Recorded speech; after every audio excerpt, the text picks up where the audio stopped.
Alright, this will be my final video walkthrough of my Quake level made on Trench Room. Now, for this I'll be going over what I thought of towards theme and immersion,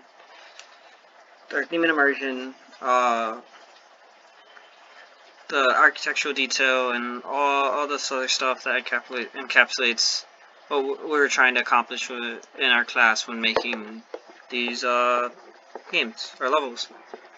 Now, I guess to start, this first room is a good area for theme and immersion. You'll see it progress throughout the level, and basically for the theme, I wanted it to be something that provoked, more of a spaceshipy kind of lonesome metallic feel, where you feel like you're in some desolate spaceship, and the player can get that through the sense of, for example, these broken computers, and it's a crash spaceship as well.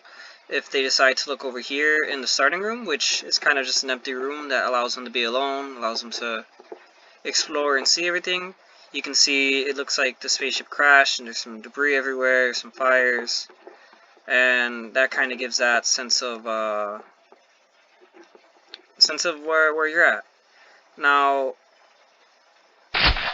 there are pickups around here, and that is supposed to help players, figure out where they're going, as well as up here being more of a hidden door, which seems to be hidden, since through my playtest most people kind of just walk past it, which is nice, since it rewards players for exploring more and allows them to move at their own pace. Besides that, overall the room should help with immersion, and I believe I displayed that well with at least giving the feel of what I wanted. Now, another thing I guess I can talk about would be the escalation of engagement, and that would flow through this. First off, starting with a single enemy to give the player the feel, second one give them more of a jump scare, and the third enemy, and the fourth enemy, two of them this time, along with the dog being down here. Kind of a break right here, they can look around, get a sense of everything. There's a red and green door to give two things. One being a sense of direction towards players to allow them to figure out where to go, as well as kind of just showing them, hey, one door is open, one door is closed. Here, I allow this to let them see where they're going and see how they're going to get through the map. It gives them a view of the next area, and this door also opens as in our secret room if a player decides to go back and check. Light being green, obviously. Now, obviously the escalation engagement picks up, all the enemies are going to start coming in more in big groups, more enemies being introduced, and harder enemies as well. For example, this guy, in a lone room with 4 doors, he's kind of there. It brings the player's attention here to the big door, which also should look around and see all the doors are red, and see that one being green, and head there. Now,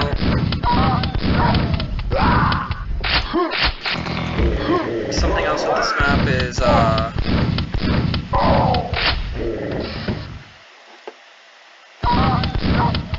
I wanted to keep an interesting engagement as well.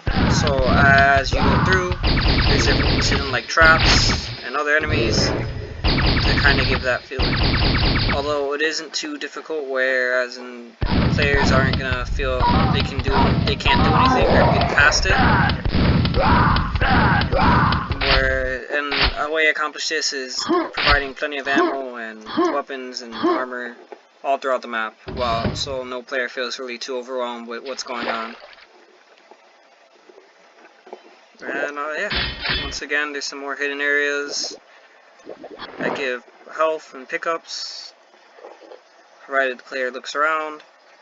And going to the next area is here.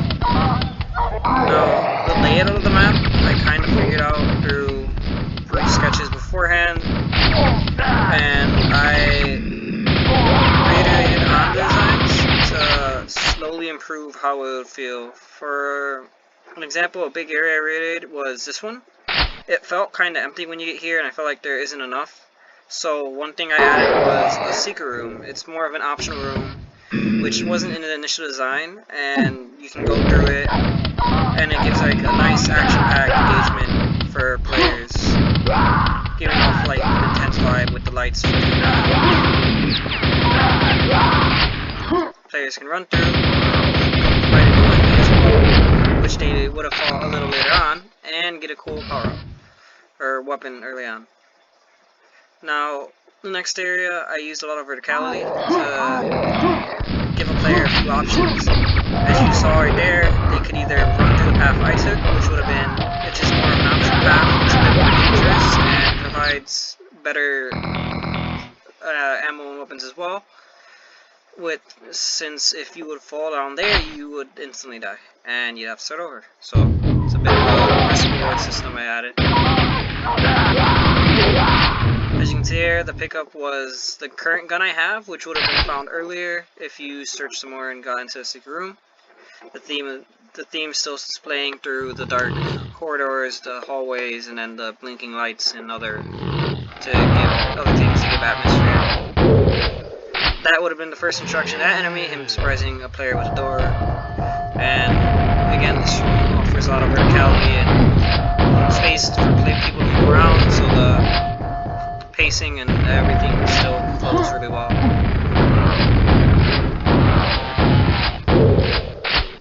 It also uses the height advantage and the way those enemies work to kind of provide a difficulty to the player, where they're kind of cut off at a choke point, and the two ogres are shooting down from the second floor. Now here is the area players got confused at a lot, and I decided adding a message on the door to shoot the buttons would allow them to get more of a feel of what they're doing. And then the green lights to show the doors open. Going in here, there's a lot of enemies that come through here, and they start running down the hallway. Both ways being able to be seen that you're able to go in there without feeling punished by that choice. Some secret enemies hidden on the side to give a player a bit of surprise, and right here there would be one more. And as you can see, once you clear the room, you kind of get a break. There's a small center for players to, relax, the pacing going down, the escalation not feeling as intense or crazy. Over back here would be a secret room, another one, so players explore. This one has some pretty intense enemies, which can be dealt with pretty easily if the players conserve their health more and play smart. And the reason there's so many of these tough enemies is they get some extremely helpful pickups for the next areas.